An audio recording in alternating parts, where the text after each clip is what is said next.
कोनो मेहरारू कहती है यही सावन महीना में बाबा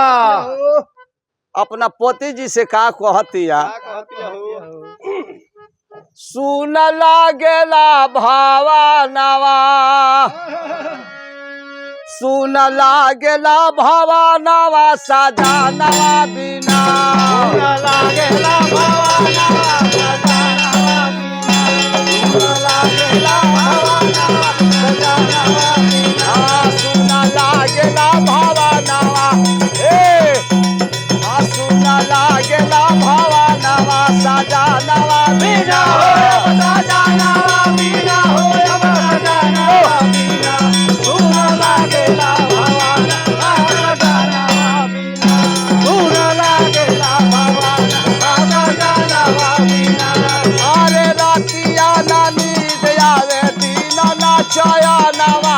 मिले ना चयनवा हो मिले ना चयनवा अरे मिले ना चयनवा हो मिले ना चयनवा अरे मिले ना चयनवा हो मिले ना चयनवा अरे कट धावे लाया गनवा सजनवा बिना सुन लागेला भावनवा सजनवा बिना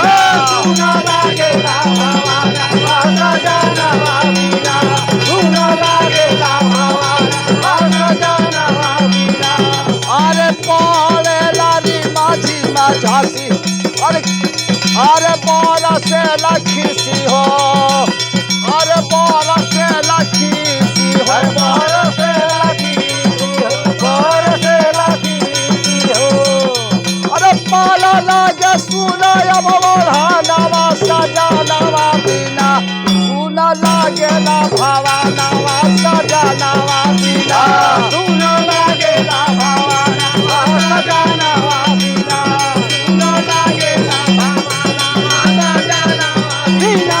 सुन लागेला भावनवा सजनवा बिना हो सजनवा बिना हो सजनवा बिना सुन लागेला भावनवा सजनवा सुन लागेला भावनवा सजनवा बिना तो बुझत लैका परेशानी बुझत लैका परेशान निकना लागे दाना पानी निकना लागे दाना पान माहुर लागेला भोजनवा सवनवा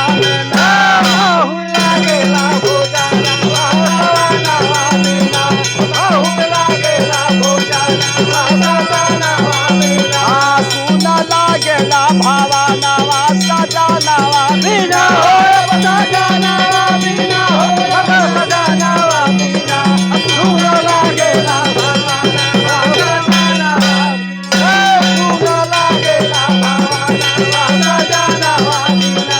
यदि नहीं आई बसैया यदि नहीं आई बसैया पियत नहीं हमें पैबा